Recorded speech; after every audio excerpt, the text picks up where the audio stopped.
एक बार फिर से बहुत बहुत स्वागत है आप सभी का मेरे इस यूट्यूब चैनल में। हम लोग तैयारी कर रहे हैं जनरल स्टडीज यानी कि जीएस, और जीएस में हम लोग देख रहे हैं प्राचीन भारत का इतिहास। ये प्राचीन भारत का अंतिम चैप्टर है जिसे आज हम शुरू करने जा रहे हैं, और आज हम जिसे शुरू करने जा रहे हैं वो है पुष्यभूति वंश या वर्धन वंश। पिछले क्लास में हमने गुप्त साम्राज्य देखा था और देखा था कि गुप्तों का अंत हुनों के आक्रमण के प्रभाव स्वरूप हो जाता है। जैसे ही गुप्तों का अंत होता है, कई छोटे छोटे राजवंशों की उत्पत्ति होती है, जिनमें पुष्यभूति वंश, मौखरी वंश, मैत्रक वंश, गौड़ वंश, इस तरह से बहुत छोटे छोटे राजवंश बन जाते हैं। इन्हीं राजवंशों में से एक महत्वपूर्ण वंश है पुष्यभूति वंश या वर्धन वंश, क्योंकि इसी वंश के जो भावी राजा होंगे जिनका नाम है हर्षवर्धन, वो प्राचीन भारत के अंतिम हिंदू राजा होंगे जिन्होंने संपूर्ण आर्यावर्त या उत्तर भारत पर शासन किया। तो आइए शुरू करते हैं इस वंश को और एक एक करके इत्मीनान से सभी को समझते हैं।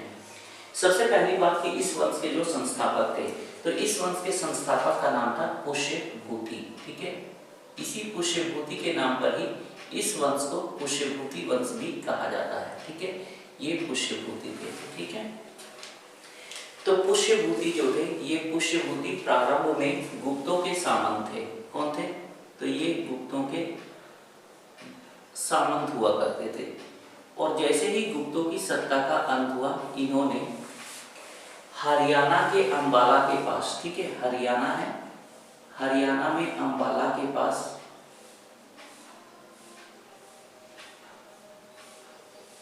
थानेश्वर नामक स्थान में एक स्वतंत्र राज्य की स्थापना कर ली। ठीक है, गुप्तों के सामंत थे। गुप्तों की जैसे ही केंद्रीय सत्ता का अंत होती है, छोटे छोटे राजवंश उत्पन्न होते हैं। उन्हीं की श्रेणी में हरियाणा के अंबाला के पास थानेश्वर नामक स्थान में पुष्यभूति ने एक नए राजवंश की स्थापना की, जो पुष्यभूति वंश या वर्धन वंश कहलाया। ठीक है, चूंकि इस वंश के शासक वर्धन की उपाधि धारण करते थे, इसीलिए इसे वर्धन वंश भी कहा गया। इनकी राजधानी जो थी, ये अंबाला के पास थानेश्वर नाम के स्थान में थी। ठीक है, इसीलिए इसे थानेश्वर का वर्धन वंश भी कहा जाता है। ठीक है, अब एक बौद्ध ग्रंथ है जिसका नाम है मंजूश्री। ठीक है, इस बौद्ध ग्रंथ मंजूश्री के अनुसार जो वर्धन वंश के शासक है या पुष्यभूति शासक है, इनकी जाति बताई गई है वैश्य, यानी कि मंजूश्री के अनुसार जो है ये वैश्य जाति के थे। ठीक है, अब एक और व्यक्ति हैं वान भट्ट, जो हर्षवर्धन के दरबारी कवि होंगे। वान भट्ट ने एक पुस्तक लिखी है, इस पुस्तक का नाम है हर्षचरित। ऐसे तो कई पुस्तकें लिखी है, लेकिन आपको यहाँ पर हर्षचरित को याद रखना है स्पेशली।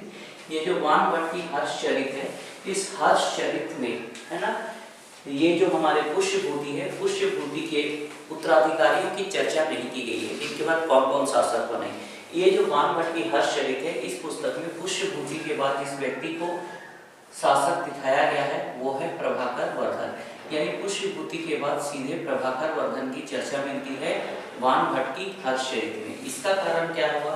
तो इसका कारण ये था कि ये जो प्रभाकर वर्धन थे, ये इस वंश के प्रथम शक्तिशाली शासक थे, इसीलिए बाकी का जिक्र नहीं किया गया है पुष्यभूति और प्रभाकर वर्धन के बीच में, और सीधे जो आपकी हर्षचरित है, इस हर्षचरित में प्रभाकर वर्धन से शुरुआत की गई है। तो हम लोग भी शुरू करते हैं प्रभाकर वर्धन को। तो पुष्यभूति देखने के बाद अब हम आ जाते हैं प्रभाकर वर्धन में। ठीक है, तो प्रभाकर वर्धन की उपाधि, तो प्रभाकर वर्धन की दो प्रमुख उपाधियां थी। एक तो ये स्वतंत्र शासक थे, इसीलिए इनकी उपाधि जो गुप्त काल से चली आ रही थी स्वतंत्र शासकों की, वो होगी, और वो उपाधि क्या थी? तो वो उपाधि थी महाराज धीराज। ठीक है, और इनकी दूसरी जो महत्वपूर्ण उपाधि थी, ये थी परम भट्टारक। ठीक है, इसकी उपाधि थी परम भट्टारक। तो ये इनकी दो प्रमुख उपाधियां हो गई, महाराज धीराज और परम भट्टारक। ठीक है, जैसा कि मैंने बताया कि प्रभाकर वर्धन इस वंश के प्रथम शक्तिशाली शासक थे। तो जो वान भट्ट है, वान भट्ट ने इसका गुणगान किया है, और इसकी शक्ति का बखान करते हुए इन्होंने लिखा है, वान भट्ट ने क्या लिखा है कि इन्होंने लिखा है कि प्रभाकर वर्धन जो है ये हूण रूपी मृग है ना, हूण रूपी मृग के लिए सिंह के समान था। हूण रूपी मृग के लिए सिंह के समान था। सिंधु राज्य के राजा के लिए, किसके लिए? राजा के लिए ये ज्वर के समान था। और गुज्जर जो शासक थे, गुज्जरों की निद्रा भंग करने वाला था। ठीक है, गुज्जरों की निद्रा भंग करने वाला था। ठीक है, ये आपको परीक्षा में पूछा जा सकता है कि ये कथन किसके लिए लिखा गया है। तो ये कथन जो है ये लिखा गया है प्रभाकर वर्धन के लिए, और ये कथन लिखने वाले जो है ये है वान भट्ट। वान भट्ट ने लिखा है कि खून रूपी मृग के लिए वह सिंह के समान था, सिंधु राज्य के राजा के लिए ज्वर के समान था, और गुज्जर की निद्रा भंग करने वाला था। तो कौन? तो ये थे प्रभाकर वर्धन, जो इस वंश के सबसे शक्तिशाली शासक थे। प्रभाकर वर्धन जो थे ये अपने शासन के प्रारंभिक दिनों में गुप्तों के मित्र थे और गुप्तों के साथ मित्रवत व्यवहार ये करते थे। ठीक है, अब अगर बात करते हैं प्रभाकर वर्धन की संतानों की, ठीक है, तो ये बहुत ही महत्वपूर्ण है। तो प्रभाकर वर्धन की 3 संतानें थी। ठीक है, प्रभाकर वर्धन की 3 संतानें थी। ठीक है, पहले संतान का नाम था राज्यवर्धन। राज्यवर्धन ये जो है ये सबसे बड़ा पुत्र था। दूसरा जो था ये था हर्षवर्धन। ये बहुत ही प्रतापी शासक होंगे, इनके बारे में हमको डिटेल से पढ़ना है। और तीसरी जो थी ये इनकी पुत्री थी जिसका नाम था राज्यश्री। ठीक है, इस राज्यश्री का विवाह इन्होंने किया था एक गौड़, ये जो थे ये उज्जैन के शासक थे जिसका नाम था ग्रहवर्मन। ठीक है, राज्यश्री का विवाह किया था ग्रहवर्मन के साथ, और ये ग्रहवर्मन जो थे ये उज्जैन के शासक थे और इनका वंश था मौखरी, है ना, मौखरी वंश। ठीक है, तो देखिए एक बार फिर बताता हूँ। प्रभाकर वर्धन की 3 संतानें थी, इसमें सबसे बड़ा जो पुत्र था इसका नाम था राज्यवर्धन। जो मंझला पुत्र था या दूसरा पुत्र था, पुत्र में दूसरा ही होगा, तो ये थे हर्षवर्धन। और तीसरी जो थी ये इनकी एक पुत्री थी जिसका नाम था राज्यश्री। यानी सबसे बड़ा पुत्र राज्यवर्धन, सेकंड पुत्र हर्षवर्धन और तीसरी पुत्री थी जिसका नाम था राज्यश्री। छोटी होने के कारण दोनों भाइयों की लाडली थी। राज्यश्री का विवाह जो है ये उज्जैन के मौखरी शासक ग्रहवर्मन के साथ में हुआ था। ठीक है, तो यहाँ तक सब कुछ ठीक चल रहा था। जब प्रभाकर वर्धन वृद्धावस्था में थे, जब वृद्ध हो चले थे, इस समय इनके राज्य की सीमाओं पर खून का आक्रमण हुआ, खूनों का आक्रमण हुआ, जो गुप्तों के समय भी करते थे। तो चूंकि प्रभाकर वर्धन वृद्ध हो चुके थे इसलिए खूनों का दमन करने के लिए इन्होंने अपने बड़े पुत्र को भेजा जिसका नाम था राज्यवर्धन। राज्यवर्धन चला गया खूनों का दमन करने के लिए सीमाओं पर और डटकर खूनों का मुकाबला किया, खूनों को पराजित किया।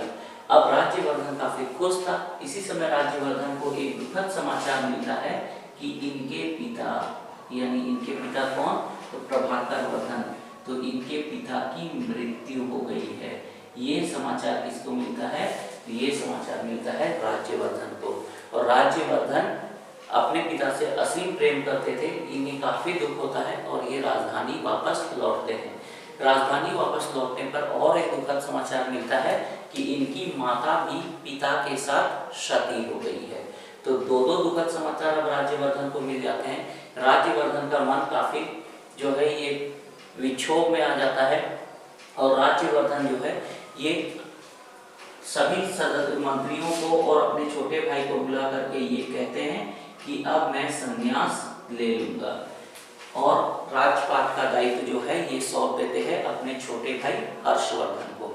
लेकिन दुख इनका पीछा नहीं छोड़ता है। इस समय इनको और एक दुखद समाचार, जब ये संन्यास के बारे में सभासदों से बात करते हैं तभी एक दूत आकर सूचना देता है कि इनकी जो बहन थी राज्यश्री, इस राज्यश्री के पति उज्जैन के मौखरी नरेश गृहवर्मन की हत्या कर दी गई है।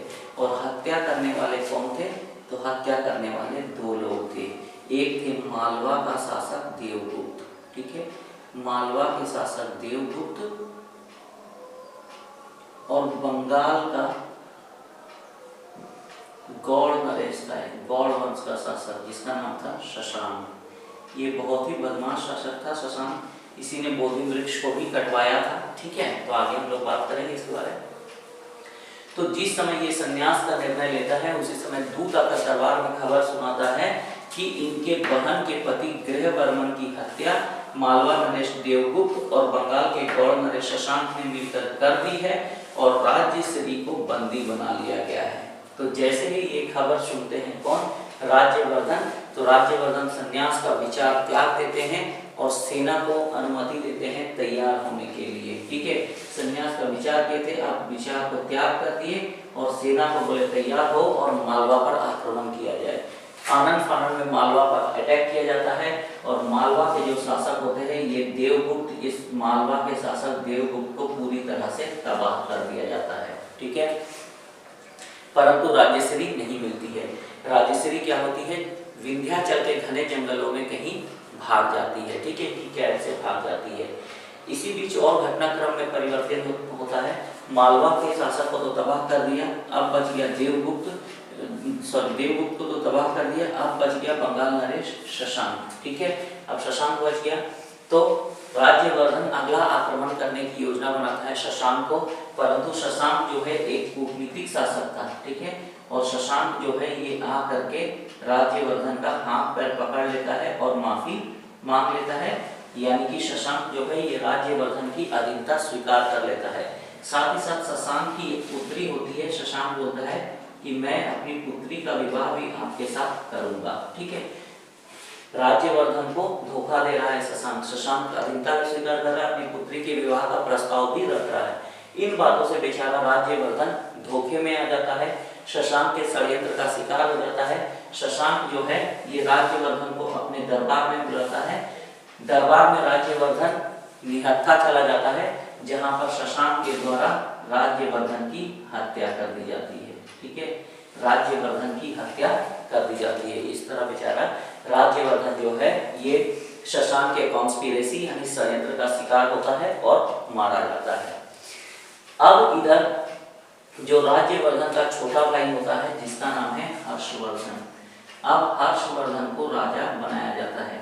पिता की असामयिक मृत्यु हो गई, बड़े भाई भी नहीं रहे। ठीक है, बहन कहीं खो गई है, चारों तरफ चिंताओं के बादल छाए हुए हैं और इस समय हर्षवर्धन की उम्र भी मात्र 16 वर्ष थी। मात्र 16 वर्ष की उम्र में इसे कांटों भरा सिंहासन मिलता है, लेकिन हर्षवर्धन के सारी समस्याओं का एक एक करके निजात पाते हैं और एक महान सम्राट के रूप में खुद को स्थापित करते हैं। आज हम लोग राज्यवर्धन तक की ही कहानी पर रखते हैं। अगले क्लास में हम राज्यवर्धन से आगे चलेंगे और बात करेंगे हर्षवर्धन के बारे में। तो चलिए आज की क्लास को यहीं पर एंड करते हैं, मिलेंगे नेक्स्ट क्लास में। Till then thank you.